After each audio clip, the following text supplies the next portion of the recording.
when it goes live. Should go live. Okay, we are live. Welcome to the Republican Men's Club October Luncheon.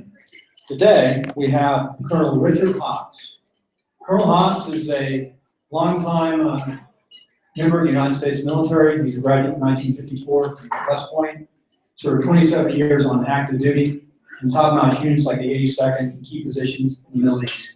Worked for a large corporation in the Middle East for about 10 years. And he comes with us today with his title, Islam versus Civilization. One footnote, the opinions that are represented don't necessarily represent the opinion of the Republican Men's Club of Northern Nevada. Colonel Hobb, it's a great privilege to introduce you today. It's all yours.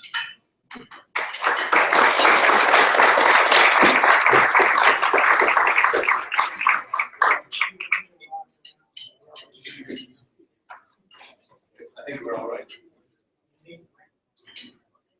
Okay, you want to do? We're on.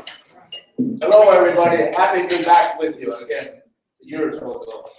I want to introduce somebody here because there are a lot of people in here who know too much about me. And so I'm in real trouble. I made it to the door.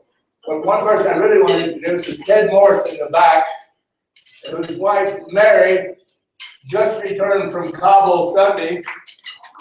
Wonderful lady that works in the State Department.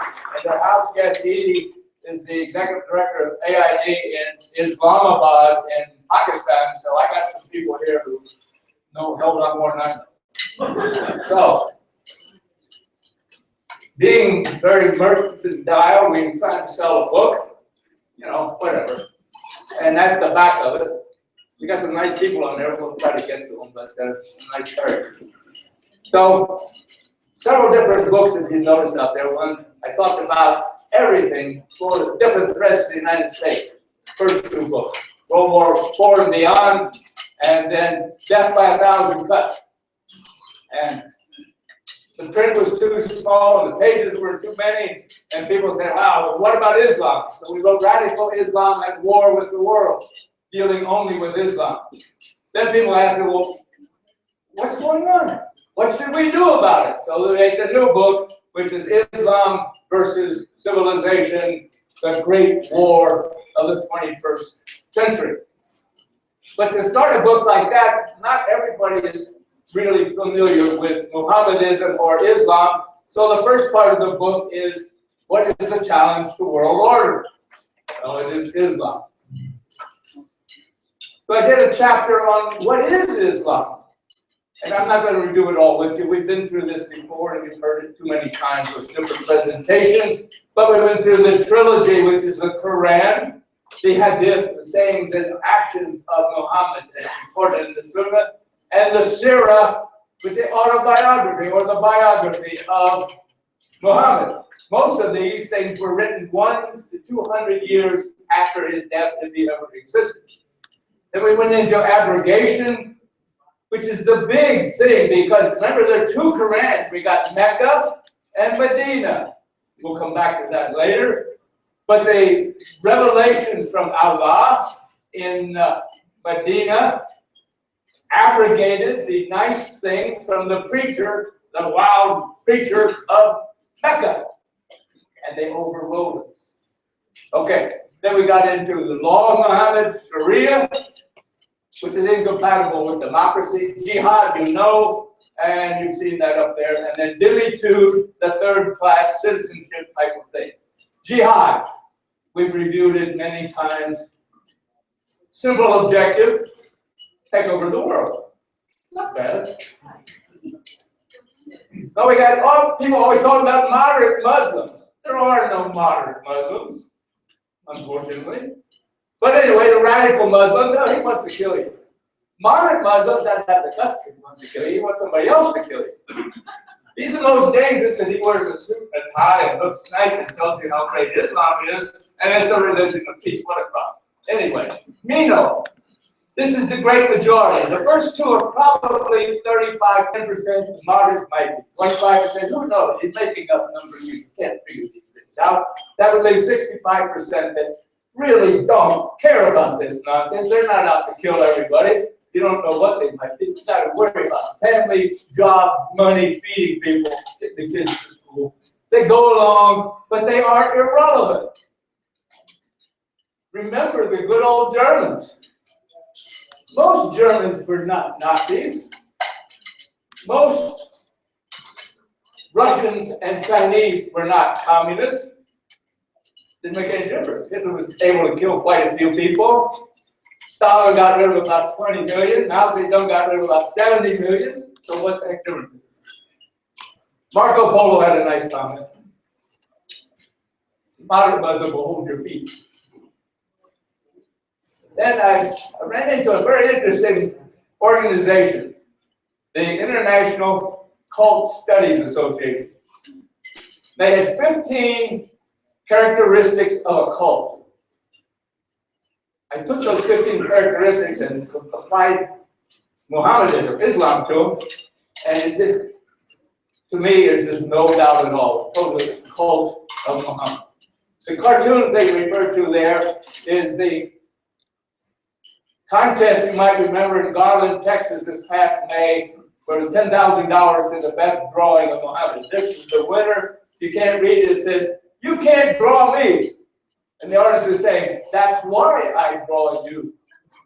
The group on the left is the Ganesha Madrasa in Pakistan, which was cheering on the two martyrs who attacked the group in Garland, and the policemen dispatched them quickly. This outfit was put together by Robert Spencer, who does Jihad Watch, and Pamela Geller. Pamela Geller, you can see they now call her the good old Daesh, gets in there, calls her a pig, and they are out to kill her. She has to have full-time guards.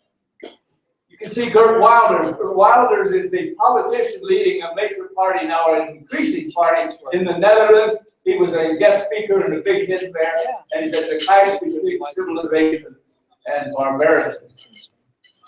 So then I got into how did it spread. We've been through all this before. The first jihad goes all the way up to 1258 with the sack of Baghdad by the Mongols. The second jihad was the Ottoman Empire, which was on the wrong side in World War II, World War I, and Ataturk in 1924 dissolved the caliphate. That's the end of the caliphate for one. 1928, we pick up the Muslim Brotherhood with Hassan al-Banna, who created it in Egypt, and this is the creed of the Muslim Brotherhood, and that's our great friend Yusuf al-Qaradawi up there. We've always run into this guy. There's the creed, dying in the way of Allah. Daesh. I like to use Daesh because if you pronounce it incorrectly in Arabic, which I don't understand, it makes me mad. So I love it.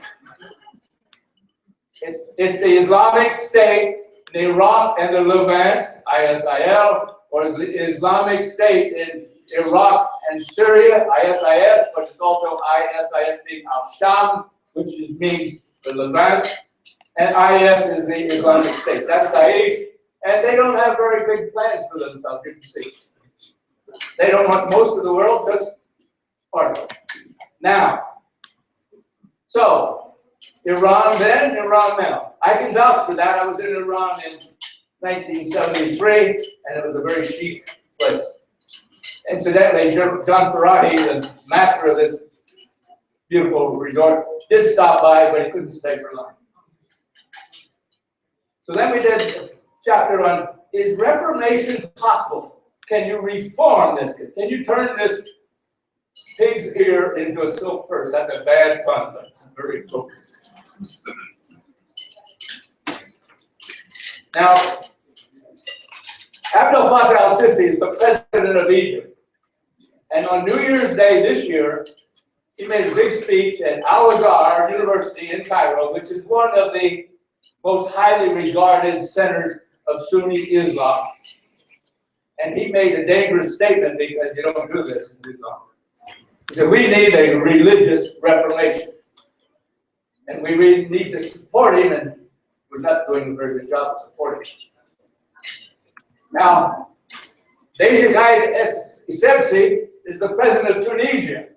when the Arab Spring, which is a bad joke, the Arab winter started, and after they got rid of the Ennahda party and his party took over, he made a very important announcement. And the two important things there, gender equality, and my goodness, separation of religion and state. We don't do that. Oh.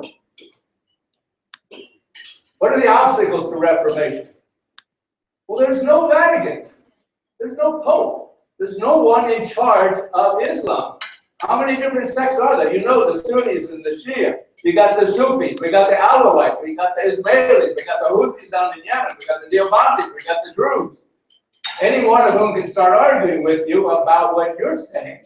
And that's part of the ideology, blasphemy, which is to say anything critical of Islam, and apostasy is to try to leave Islam. What's the penalty for these two? Death. Nice. So here's our friend Yusuf al-Qaradawi. It's apostasy. You should kill people. And they don't mind killing people. It's not sort of being happy. Islam on the march. Now this is the current part. Now this one's interesting. Right up here. You can't read it. But it says, how to make a bomb in the kitchen of your mom. That was the pressure cooker bomb, the Boston Marathon. Those were the instructions. Very clear. Inspire is the magazine put together originally by a couple of Americans, Milwaukee. We removed him with the drone. That's down in Yemen, part of Al-Qaeda, the Arabian Peninsula, AQAP. The center picture, of course, is the 4 Egyptians who were executed in Libya, the Jordanian pilot who was burned alive, and these are the butcher boys that are running around. So. And there is your new caliphate. Syria is gone, Iraq is gone. You can see it takes over part of each of those countries. Now, the important area is Europe right now. We'll get to more of it in a minute. The Muslim invasion of Europe. There are about 50+ million Muslims in Europe. That's quite a handful. Now look at the, let me get back. Do it right. Oh man, having fun. All right, the zones urbain sensible, those are no-go zones. This is ridiculous. Now the mayor, the mayor of Paris says they don't exist. But I'll bet you all your salary that you will not go into those suburbs on the north side of Paris on the way to Charleroi Airport. No, and the police and the fire department will not go in there either without very strong reinforcement. And then on the other side, of course, the knuckleheads bowing down with their butts up in the air, they look like kind of ridiculous. So we have that. Then we've got Islam in America, and I take off on all these different things and put a lot of it to that, and I don't want to come back to it.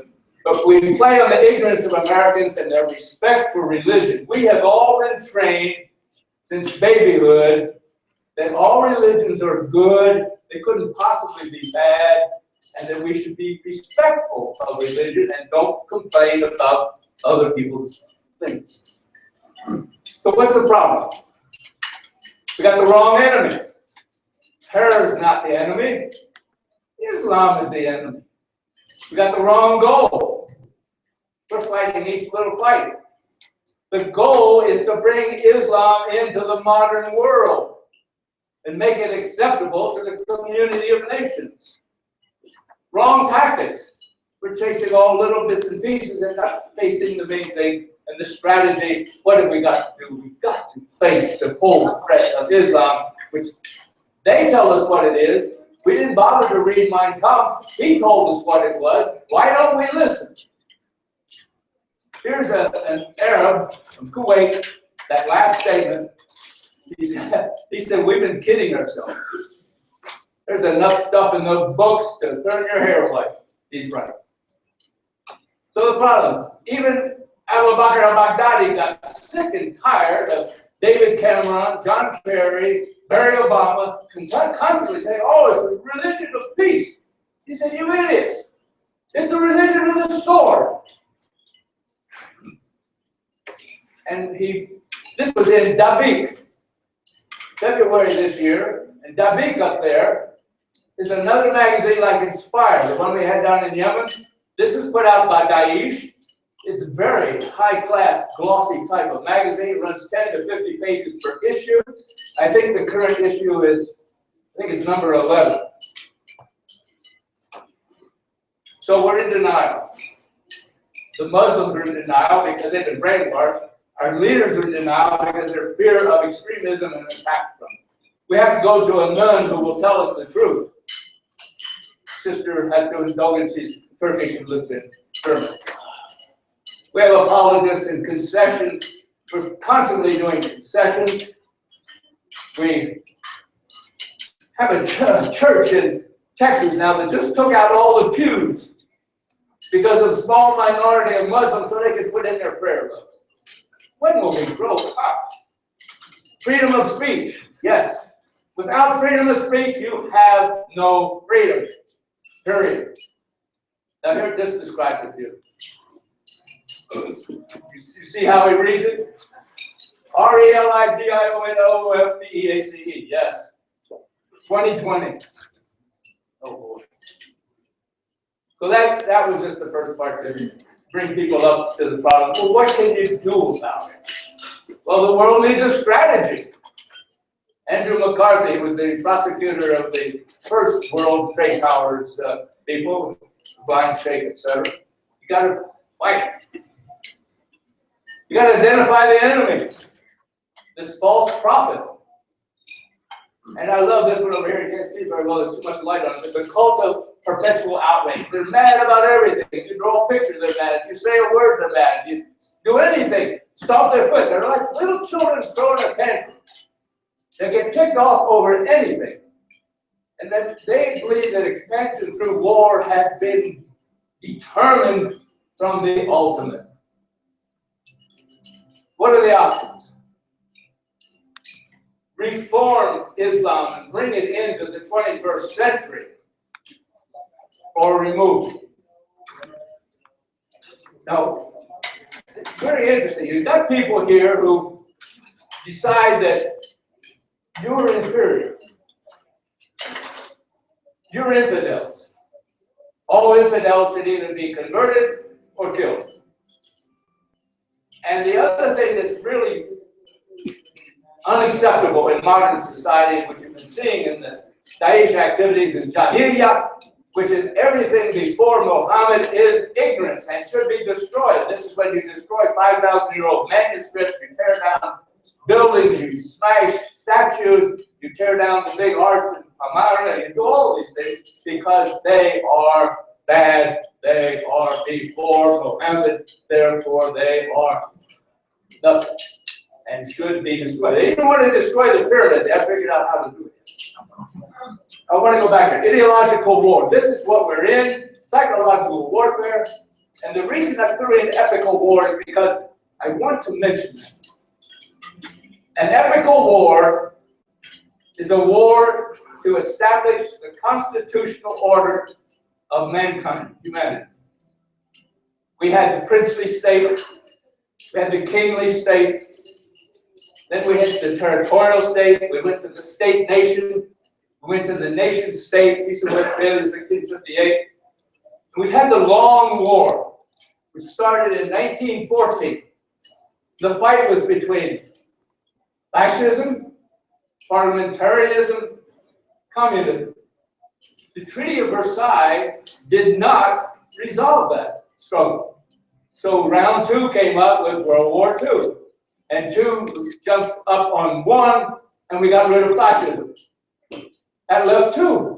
So the war is still not over. Then we have the Cold War. Supposedly ended in 1989. But a new approach snuck in. 1979, when the butcher Ruhollah Khomeini took over our embassy in Tehran, the Soviets invaded Afghanistan, which gave us the Mujahideen. And a couple years later, the Israelis invaded Lebanon to kick out the PLO. And so we had a new player, which was Islam. And this epical war is not over. That is the war, great war of the 21st century. So Europe, this is the immediate threat. I like this contrast there. The gal in a spaghetti top and guy in shorts and sandals and burkas. The question is, what is Europe going to do? Europe is slowly waking up. Some of them are still terribly asleep. I don't think it can end without brutality and bloodshed. 50 million people, and you pick a number, 20, 30, 40. Some percentage of them do not consider themselves Europeans. Now, we have the melting pot. The point is, when you came over here, you said, okay, I left Ireland, I left Germany, I left Sweden, I left Norway, I left somewhere. I'm in America. These people come in, they don't say, I'm French, I'm Dutch, I'm Swedish, or whatever it is. They're still saying, I'm Muslim. Okay, bad news. Now, I don't know how many of you know George Friedman. He is the very great president of Stratfor in Austin, Texas. Wonderful outfit that writes strategic analysis. He says that no solutions, there are decisions, all these choices will be bad. But then he makes a very interesting statement. What has to be done will be done. He didn't have the slides. That's the sign, whatever it is, to put out what that might be in public documents. That means deportations and forced resettlement. And I think that's Oriana Fallaci was the Italian lady, and she called it the Trojan horse. What are the European options? Well, they're pretty tough. Stop immigration, wire assimilation, etc. A lot of Europeans are proud of themselves. Oh, we don't have guns. Arm the people. Thomas Jefferson told that. The weapons are not against the people, the weapons are against any tyrannical government. And renounce Islam if possible. Tough thing. Clean out the no-go. Clean out the Christians in the mosque. That's where the problem is. Now, I threw this in because it's current. The refugee crisis in Europe, where the Europeans are committing suicide. And we got people here trying to help us. We got John Kerry and Dick Durbin and Mary Obama and others that want us to bring in 100,000 from Syria this year and 100,000 next year. They put them in 191 little towns and cities around the United States, which wipes out their culture and causes a lot of expense because these people are all over the dole. Now, the hijra, I use the word hijra because it's easier for me to pronounce. I like it better. It's the migration. The migration is very important. This is in 622 when Muhammad was about to be tried for treason, and he bugged out and fled to a town called Yathrib to the north, which was then changed to Medina, where he had been offered the job of being the arbiter between the Arab Bedouin tribes and the Jewish tribes. This is when he becomes the warlord, he's the boss, everything. He's Mr. Everybody. That is so important that the Islamic calendar starts from that migration in 622. That's how important it is. And in the Quran, Surah 4, verse 100, it does this. And this is being quoted fairly often right now by Daesh and others. Go to the other country, immigrate, you will reach paradise when you die, if you die. Then set up enclaves. Then take over that country by force. And when we get all those countries, we will unite together and we will be the caliphate of the world and there will be peace everywhere. And that is a bad joke. Amen. So Europe's choice is to remain the historic Europe that we know and love, the great places in Paris and things like I know, or drop into the gutter of Mohammedanism. And I tell you, it's getting close. America, the Muslim dream, let's cover up Statue of Liberty. Dr. Mark Christian says we may have to excise it. Then we got people like this. ICNA, Islamic Conference in North America, the Muslim American Society Convention, Nihad Awad, nice guy, CARE, access to the White House, all around the government. Everybody loves CARE. Media loves CARE. Siraj Wahaj, imam of a mosque in Brooklyn. Nice folks. Are they really Americans? Well, here's Awad's buddy, Amman, the other co-founder of CARE. Now, if that isn't sedition, I don't know what it is. It's just, this is the point of CARE is to take over the United States. And Wahaj, oh, if we were just a little bit smarter and a little faster, we'd take over this. U.S. options. Education. We've got to learn about this. Read the Quran. Understand this thing so you know what you're up against. Don't think that everything you're getting in the media is nice. We need to urge Al-Sisi and the Sebsi to call for an international congress or an international conference to try to bring Islam into the 21st century. We've got to stop this idea that we are the perfect people, everyone else is a bum, and we are going to take over the world. Other religions had perhaps those things, but they've gotten rid of that. They had their reformation. They got rid of those crazy things in their books. And we need to withdraw the support for UN Resolution 1618, which was pushed by Hillary Clinton in the State Department. And this calls that to make any criticism of Islam a felony, criminal offense. Criminal offense. And the only religion it really applies to is Islam. How gross can we be? We need to proclaim that Islam is not a religion. We have the Communist Control Act 1954, we ought to update it. There's so much similarity between communism and Mohammedanism. The guy who's the head of the Center for Strategic Thought says, Mohammedanism is communism with a God. Okay. And all these organizations, and there are hundreds of them across the country now, are all tax-free. Every one of them. They're running on your tax dollars and telling you how we want to take over this country. We've got a lot of these subversive people we ought to at least investigate. We want to stop the immigration. Stop the concessions. The mosque. We've had extensive, very professional studies of the mosque. All of them have come out with over 80% of the mosques are preaching jihad and emphasis on Sharia. Clean out the prisons. That's the place where we're building and converting so many blacks. And the imams, most of whom have been trained in the Wahhabi Sunni version of Islam paid for by Saudi Arabia, which has put billions of dollars into this country, and get them all out of government, law enforcement, and the military. Strip the citizenship of those who've gone to fight with Daesh. The question of whether they should swear allegiance in the open carry. We have the laws. We only have to enforce them. We have the laws. We don't need many new laws. We got more laws than we got pages of time. Key question. Should they renounce Islam? Is that progress?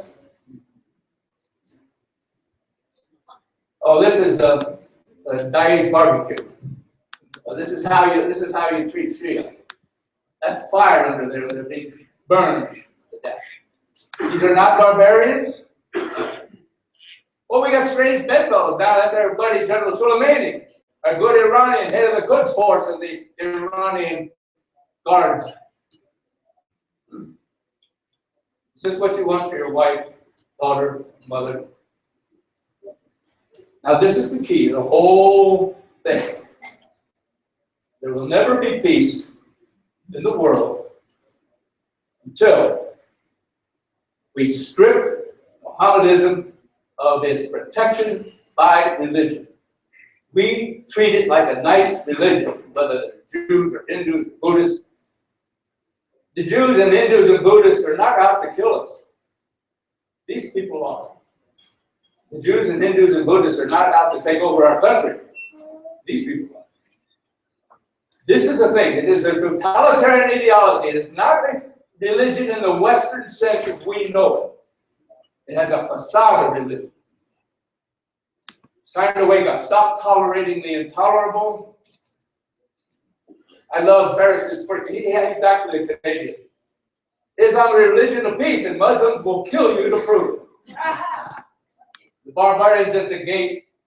I threw this one in because this just came out. This guy, Joe Liskaya, wrote this in the Huntington Post just 2 months ago. And he wrote scenarios for the next 35 years. And this is the expansion of Islam. So there's the Middle East. Nice, quiet place. Books are available. I would be delighted to take your questions.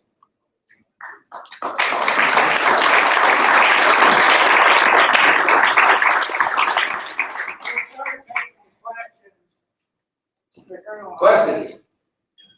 Critique? Fight? Argue? Frank, I know you never agree. She's got it. Yes, ma'am. This may be a tad on the edges of your expertise, but I'd love to get your perspective on, I was so perplexed that the Pope had nothing to say about the murder of the scholar and the destruction of the documents and the razing of those 2,000-year-old monasteries. What, do you have an opinion on that? Do you understand why the head of the Christian church isn't fighting back? That is an excellent question, and I think the Christians of all types should be ashamed of themselves. And the feminists too. Yes. The Christians aren't helping out. The Christians are being wiped out in the Middle East. That's the cradle of Christianity. And the feminists too, with the treatment of women. Terrible. A good example I can give you is Bishop Robert McManus in Massachusetts and the Congress of Catholic Bishops. Not quite right. United Congress of Catholics, something like that. They're pushing for the 100,000 Syrians to be brought in. They're not specifying Christians. They're specifying Muslims. What they don't tell anybody is they got almost $80 million, 97% of their budget for their migration fund. They are paid by the State Department and the UN for relocating those people in these 191 towns around the United States. Next question.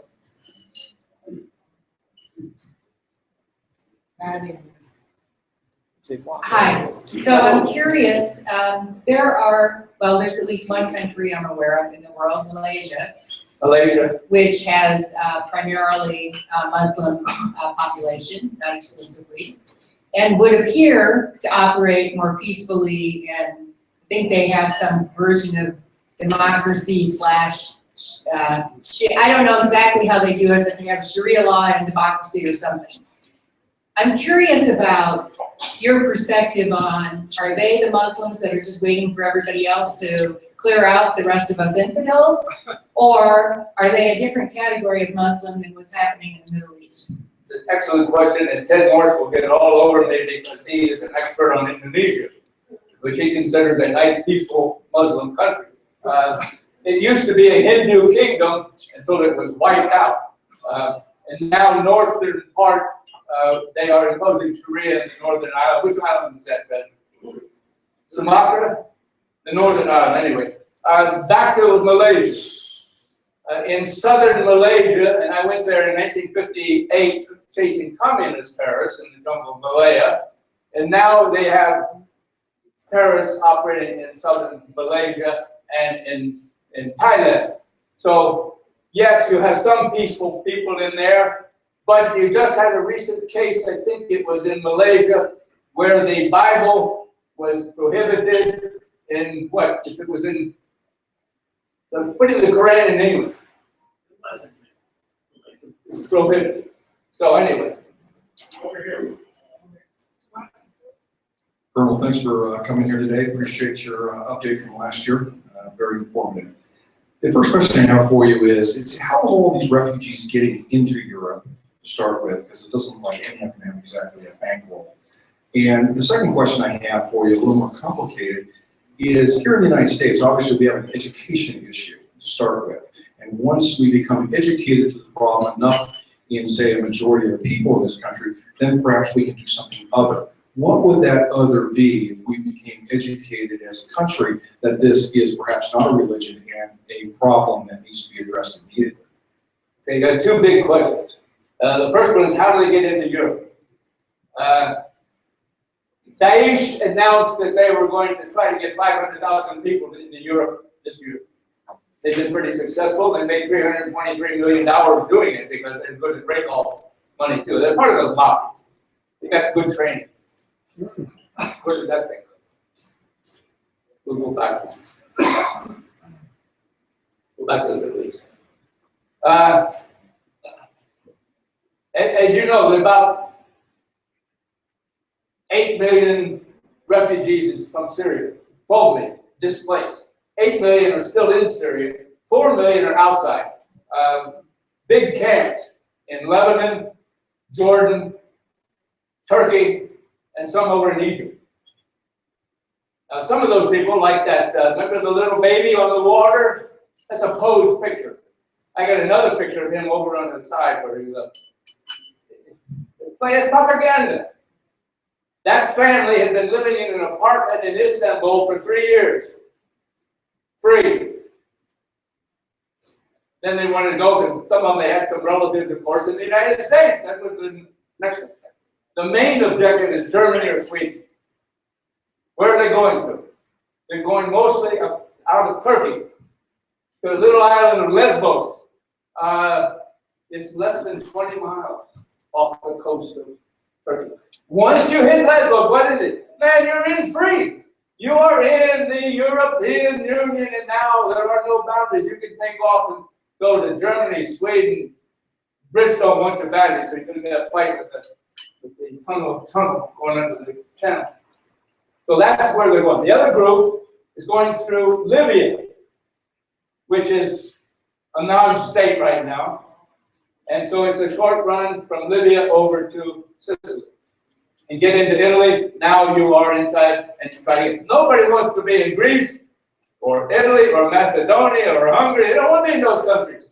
They're all moving on. And they want to move them on. Angela Merkel wants 800,000 this year. Poor baby. I don't know where Germany's going. Now the other question is, what happens after education? Enlightenment. Maybe you wake up and decide, hey, these people are not very nice. This is despicable. Why should I be considered an infidel when everybody wants to kill me? I don't like the idea of people wanting to kill me.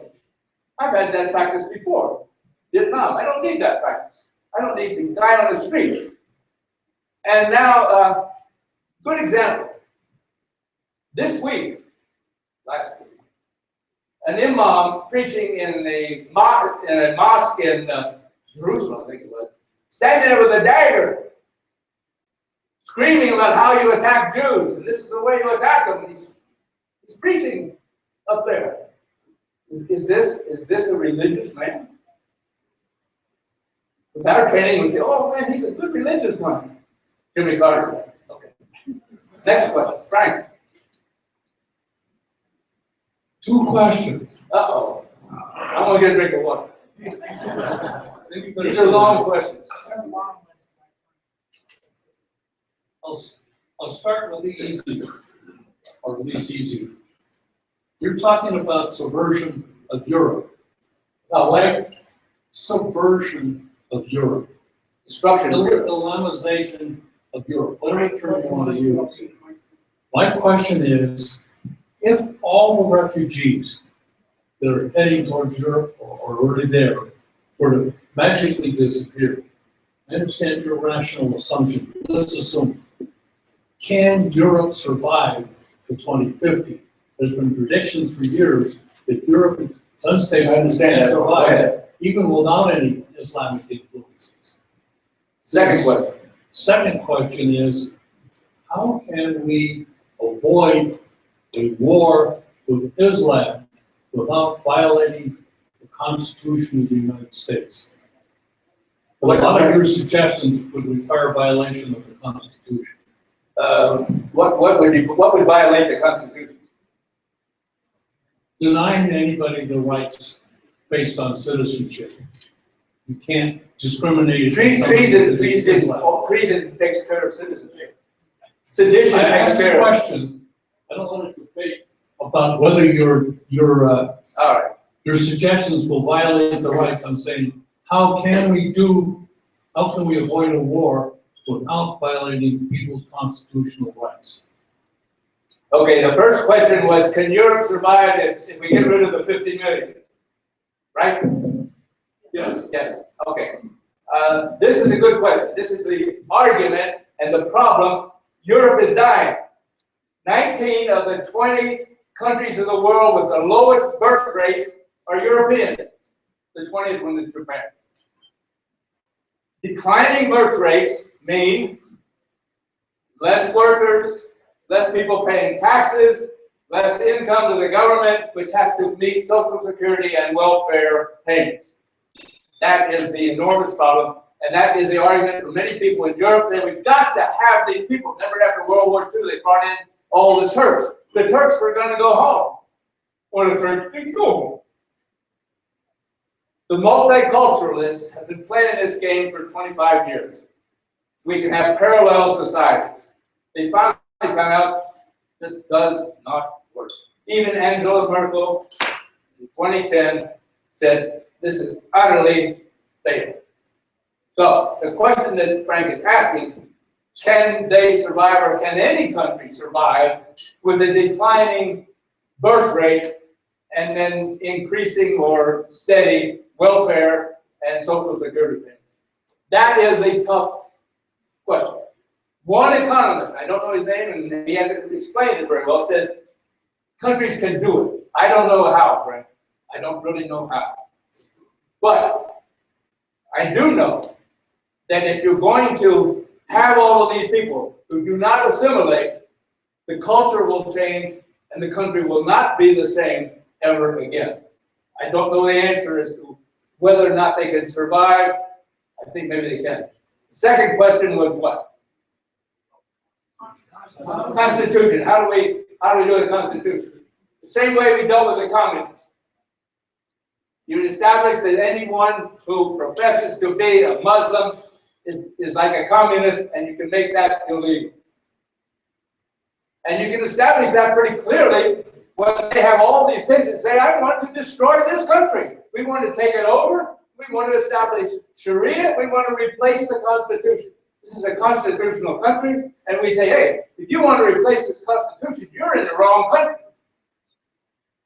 That's the best I can do, Frank. Next question. Lady back there. No, it's a good one.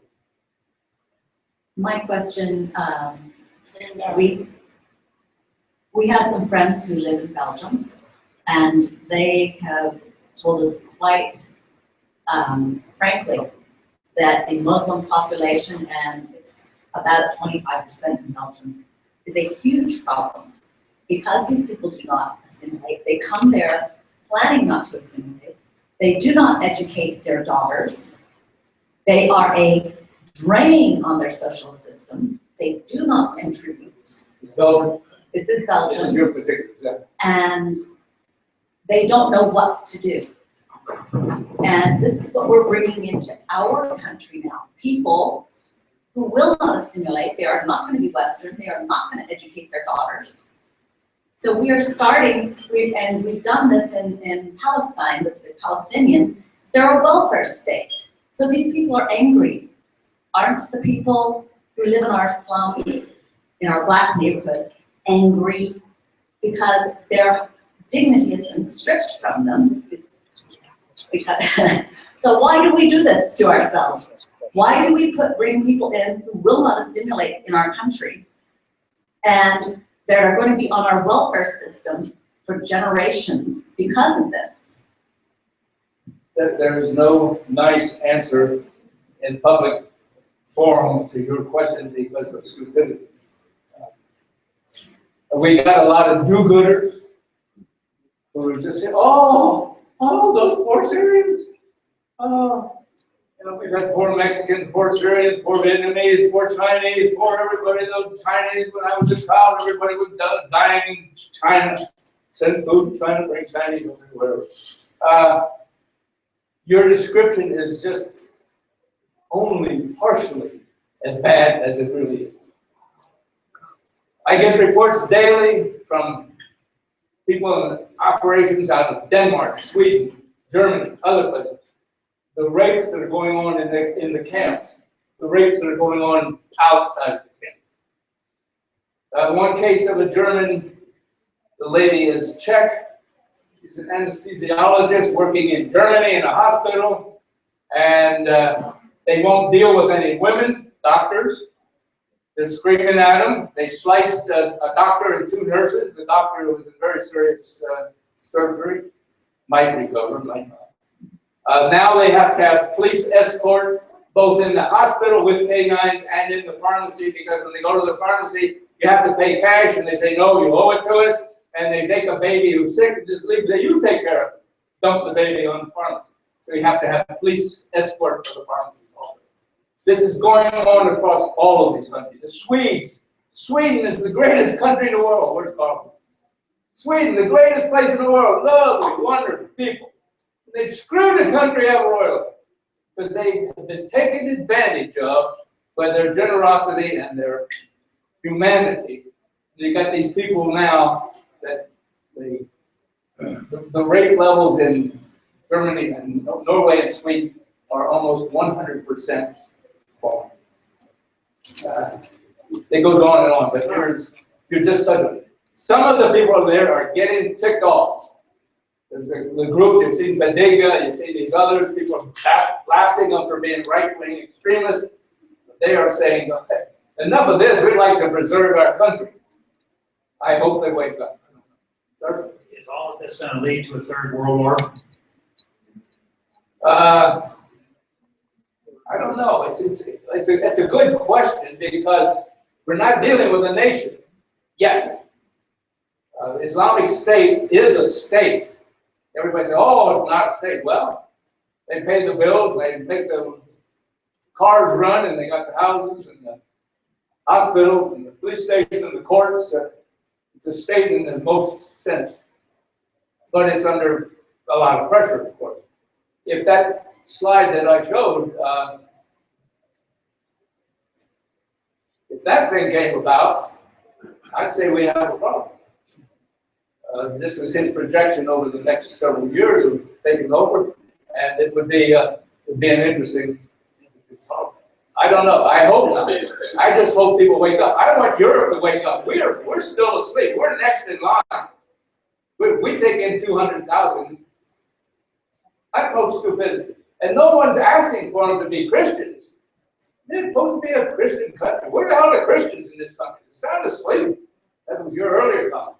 They're asleep. Why aren't we saying, okay, we'll take Christians, or anybody who renounces Islam, okay, we'll take them. If you're going to continue being a Muslim, bon voyage. And the answer to that part is it's much cheaper, probably 30 times cheaper, to have camps in their local areas than it is to bring them into Europe or the United States. Keep them in their local area, their culture, their language, and their problem. Yes, ma'am. Well, I do believe that Angela Merkel wanted those 800,000 for her labor force. Those adult males who were swarming into Germany to be workers. Does she really think, is that likely that they're going there for jobs and there are enough jobs for those 800,000 adult males? They got 2.5 million unemployed in Germany now, so those 3. Oh, so there are jobs, okay. No, unemployed. Oh, unemployed. Oh dear. Well, did she actually think that could be a good thing, letting 800,000 adult male Muslims into her country? How is that possible? How could she think that's a good idea? What do you think? Well, I'm playing with a toy. Yes, it was about labor. Originally, it was labor. The Turks were brought in for labor. The Turks didn't go home. And they do need people. Germany has a birth rate about 1.3, I think. takes 2.12 to maintain. Each woman has to have 2.12, I don't know how you do 0.12. You gotta have 2.12 babies across the thing to maintain your population. And that would be to give you enough people. So they think it's for labor, and they use that excuse.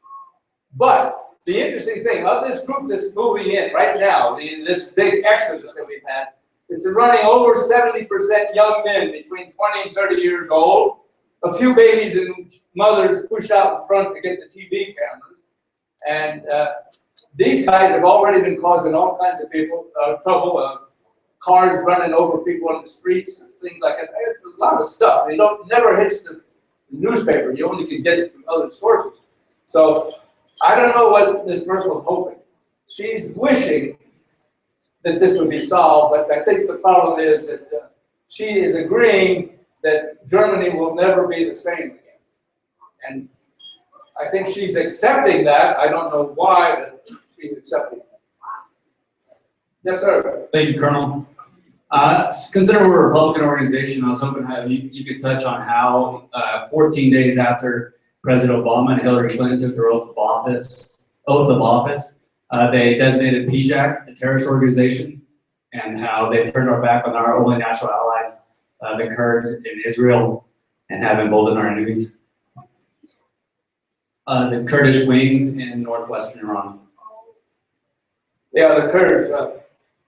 Well, you know, the Kurds are the big fighting group. The only trouble with the Kurds is the Kurds are split too. We got two different Kurdish organizations. The Peshmerga is a pretty good fighting outfit, and we have been working with them, supporting again. So the main part of your question is why have things changed in that first 2 weeks? An interesting number. We have brought in more Muslims per capita than any country in the world. We brought in 424,436, I think, immigrated and green cards in the last 5 years. That's sort of the time we're talking.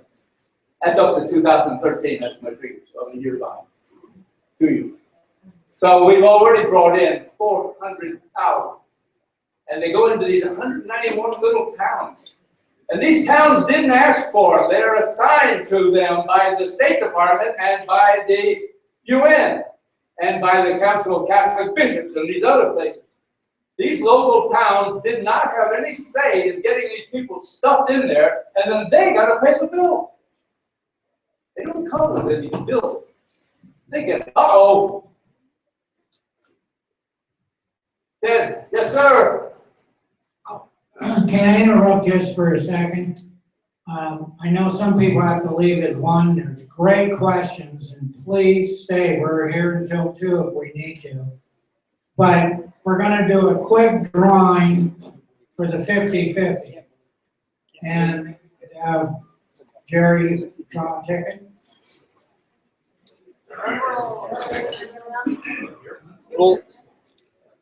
They were mixed really well.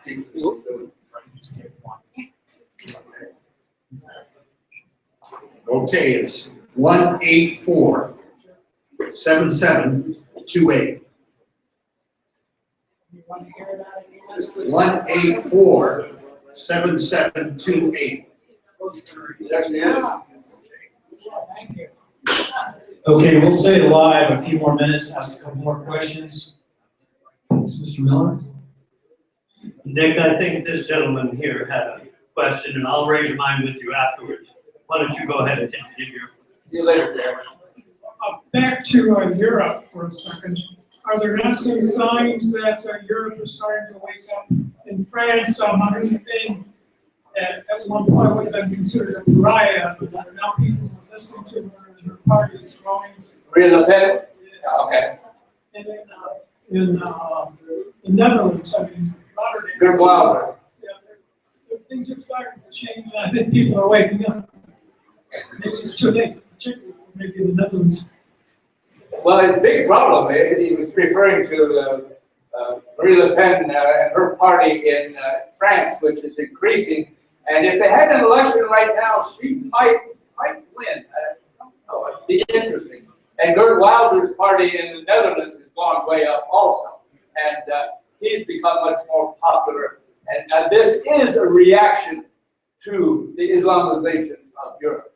And there are many groups now that are starting to form. Hadija is one, it's in Germany, and that's catching a lot of hell in the media, but the media really loves to attack anybody who's against the government policies. And so we can only hope that it improves. Yes, ma'am? I'm wondering if you could give us a little more information about the state of our situation in the US. For example, I've heard that in Michigan is the highest population of Muslims, and that similar to the zones we were talking about in Paris, there basically are Sharia law zones in Michigan. I don't know if that's true or not. I've heard that there are training camps, in remote areas, yada, yada. I don't know how much of that is true or not true. True. All right, so could you talk a little bit more about what The first question is here? concentrations in places like, certainly in Michigan, we have what we now call Dearbornistan, Dearborn, Michigan. And if you will go on the internet and look up the welfare situation in, I think it's Dearborn, I'm not sure. You get dial one, punch 1 for English, punch 2 for Spanish, and punch 3 for Arabic. Ah! We have Arabic in this country. Dearbornistan. Yes.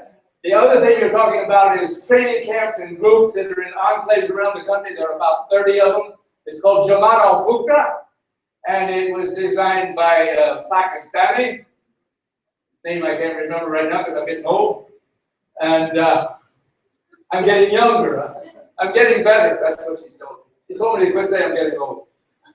But facts are facts, whatever. Anyway, Jamaat al-Fukra is mostly black, ex-prison converts who have formed these little places in upstate New York, in Carolinas, California. There are 3 or 4 in California, Oregon, Washington, all around the country. And the police will not go in them, won't go near them. The media won't touch them. And they're full of crooks. They've killed a lot of people and involved with a lot of other people. We got a long rap sheet on these people, but the government refuses to do it. But yes, they do exist.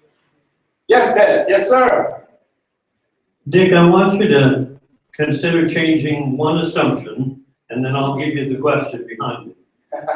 Your assumption is that Islam is omnipotent, even though it doesn't have a single leader, that it follows the same religion, whoever they are.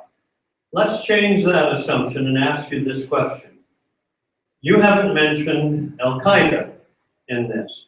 And I'm listening to QAP.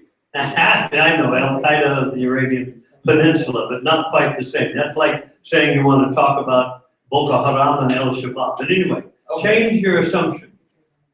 What if there is enough difference between the objectives of Al-Qaeda as the other standoff from ISIL, ISIS, and the Islamic State?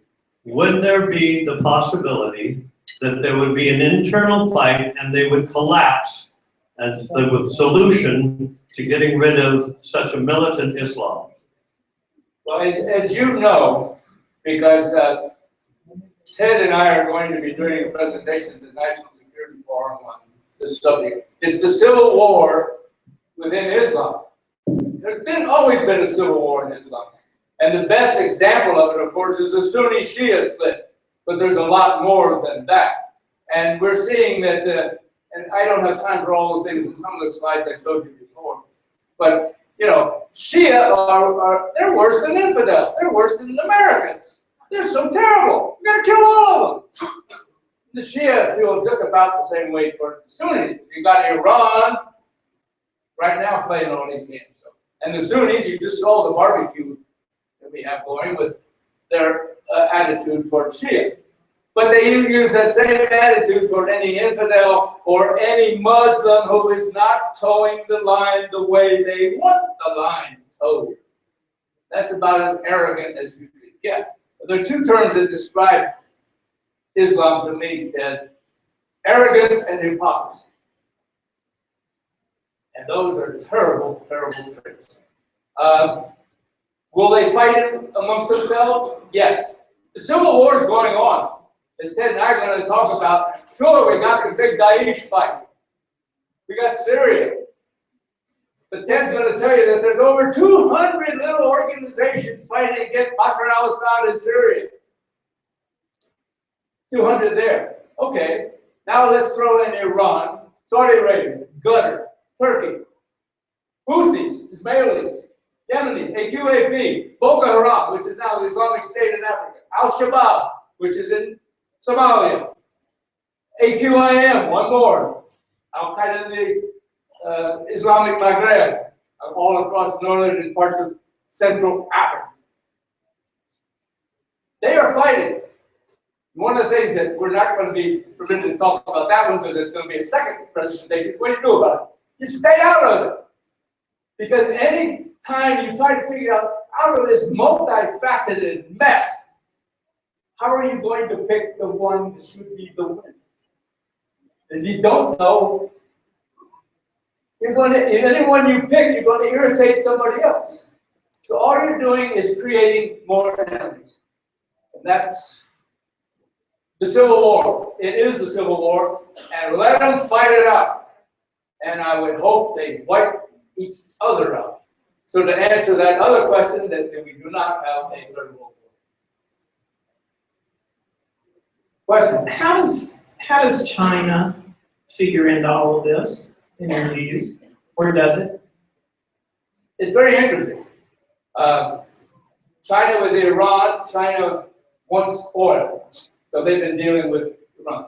Now, I've seen 5 or 6 reports, and I can't verify them totally, that China has sent aircraft to join Iran in the attacks on Assad.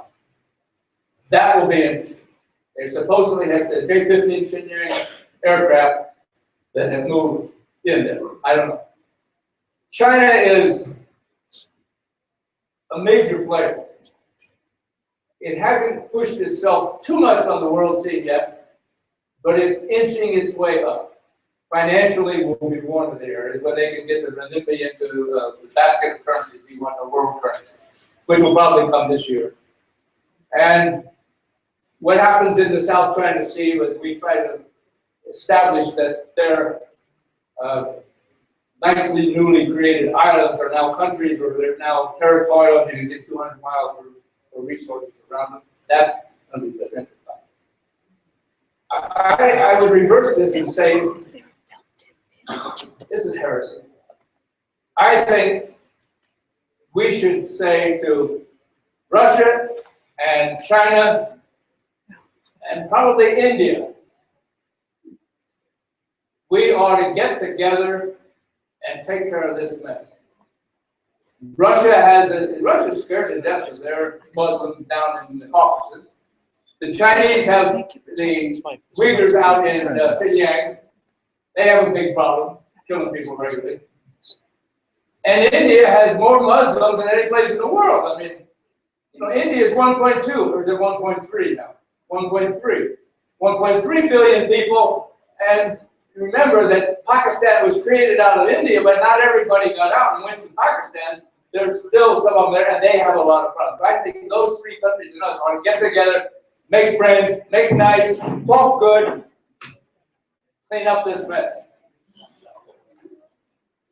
I might be a little naive, but you're saying that the United Nations and our State Department and the government are responsible for bringing in all these immigrants. Number one, the United Nations is doing a lot to our country that's against our Constitution, trying to impose a lot of things on us. Excuse me. The one quote that comes to mind, and I don't know where I heard it a long time ago, we have met the enemy and they are us. Thing about it is the State Department is us.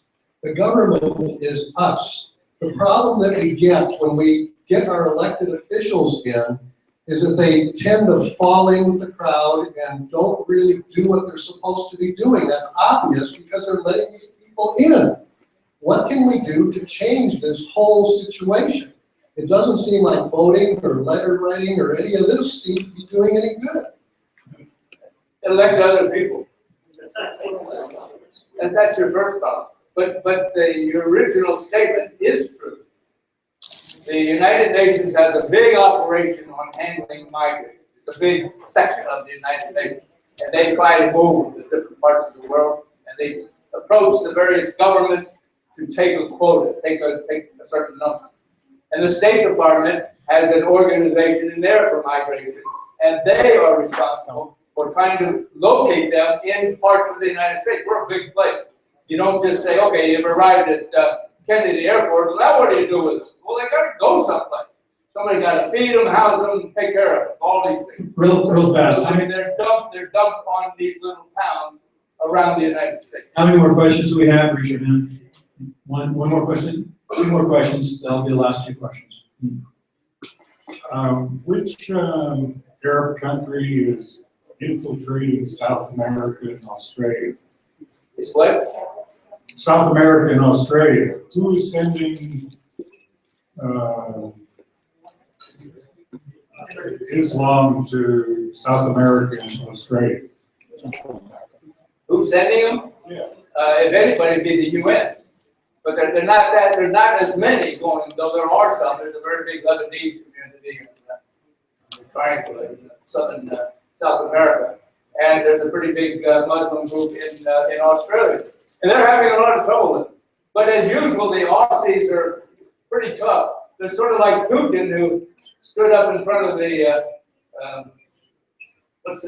parliament? The parliament, he said, you know, you got to be Russian. If you're not Russian, you don't speak Russian, get the hell out. And the Australian Prime Minister said basically the same thing. This is a Christian country. We're not changing. You change or you, the door is open. You came in freely. You can go out freely. So that's what we need to do is say, hey, you don't like this country? Go to Saudi Arabia. They got lots of desert. Go play in the sand. In your opinion, which of the current Republican candidates do you think are best positioned to do something about that? And I'm not trying to pin you down to a candidate, but from what you've seen, who do you think is more likely to or best capable of doing something about it? I'll give you two, and I have no dog in this fight. Donald isn't afraid to take on anybody. And he is on the record, I think, of understanding this more than most people. The other one is Ben Carson, who caught hell for using the term taqiyya. And said, oh, the media jumped all over it for taqiyya. Taqiyya is the Muslim lying, the authority to lie if it advances the cause of Islam. He was absolutely right. It's true. I got a beautiful picture of President Zia sitting with Ronald Reagan. And Reagan asked him, how do you argue with these people about supplying the people over in Afghanistan? He says, we lie. And he says, we're allowed to lie for a good cause. This is one president to another president, not yo-yos down in the trenches. One president, we lie. Carson, what he said was absolutely true. That principle is taqiyya. And that is right out of the ideology. Are we closing down? Yes. Thank you very much. I appreciate it. Thank you, Colonel Hobbs. Appreciate your time. And your next appearance will be, where's your next appearance? You're meeting with the national. Thank you, pardon? Where's your next appearance? National Security Forum, 17th November. And they can get your book if they go to our site. They'll find links to your book online. It's on Amazon at COL.com or right here. If you get got one, I need money. And we'll leave Poor old guy. the mics will be live for the next 3 or 4 minutes. Thank you. Good questions. Come on, friend here.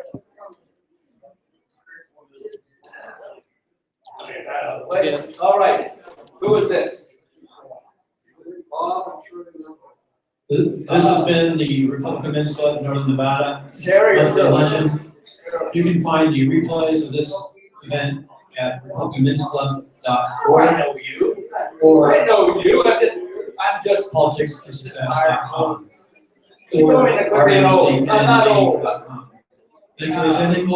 We appreciate your watching and support. And again, Richard Dobbs' Yes, opinions do not necessarily absolutely. represent the opinion of the Republican Party nor the Republican Men's Club. Hobbs' microphone's still on. I'm gonna turn this off. So all the stuff I'm doing, I can share screens. So hard to try to cover up.